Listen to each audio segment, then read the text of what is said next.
SP नेता विनय शंकर तिवारी की गिरफ्तारी हुई है। तो बड़ी खबर इस वक्त की, एसपी नेता विनय शंकर तिवारी किए गए हैं गिरफ्तार। ईडी ने एसपी नेता विनय तिवारी को गिरफ्तार कर लिया है। विनय तिवारी की कंपनी के एमडी भी गिरफ्तार किए गए हैं।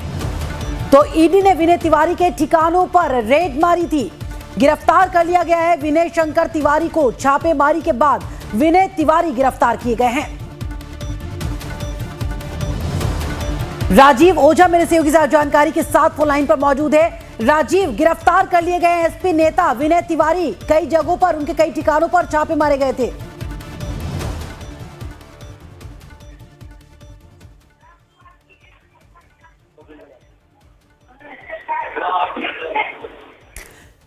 राजीव, क्या सुन पा रहे हैं आप मुझे?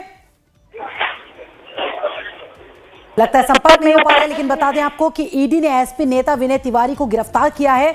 उनके कई ठिकानों पर रेड मारी गई थी।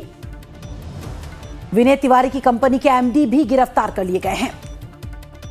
छापेमारी के बाद विनय तिवारी को गिरफ्तार किया गया है। समाजवादी पार्टी के नेता और चिल्लूपार सीट से पूर्व विधायक विनय शंकर तिवारी को ईडी ने गिरफ्तार कर लिया है। राजीव ओझा मेरे सहयोगी एक बार फिर से जुड़ गए। राजीव, क्या सुन पा रहे हैं आप मुझे?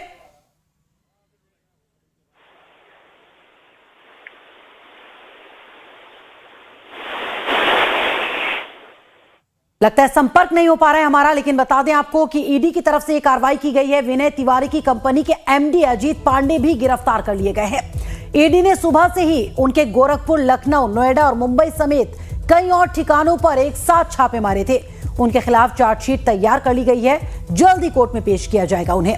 ईडी की जांच में सामने आया था कि मैसर्स गंगोत्री एंटरप्राइजेस लिमिटेड ने अपने प्रोमोटर्स, निदेशक और गारंटर्स के साथ मिलकर बैंक ऑफ इंडिया के नेतृत्व वाले 7 बैंकों के कंसोर्टियम से 1129.44 करोड़ रुपए की क्रेडिट सुविधाओं का लाभ लिया था।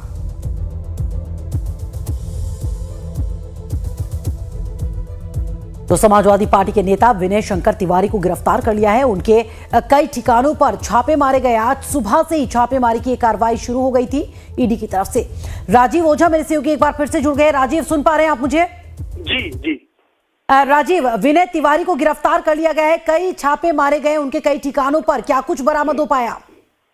जी, आज सुबह से संभावना जताई जा रही थी, जिस तरह की ईडी की टीमें आज गिरफ्तारी वो तब उसके लिए काम कर रही थी, छापेमारी की, उसमें गिरफ्तारी की पूरी संभावना जताई जा रही थी। क्योंकि पहले से ईडी की चार्जशीट लगभग तैयार हो गई थी और वो चार्जशीट तैयार होने के बाद ही ये छापेमारी कार्रवाई की जा रही थी। तो आज शाम को विनय शंकर तिवारी पूर्व विधायक हैं और उनकी कंपनी गंगोत्री एंटरप्राइजेस के जीएम रहे अजीत पांडे, दोनों को ईडी ने गिरफ्तार कर लिया है और लखनऊ की सीबीआई कोर्ट में यहाँ शाम को पेश किया गया, जहाँ से दोनों को जेल भेज दिया गया। एक बहुत बड़ा घटनाक्रम है और ये जांच ईडी की लंबे समय से चल रही थी और बैंकों की शिकायत पर सबसे पहले मामला सीबीआई ने दर्ज किया था और सीबीआई की जांच शुरू होने के बाद ईडी ने भी इसको अपने हाथ में ले लिया था।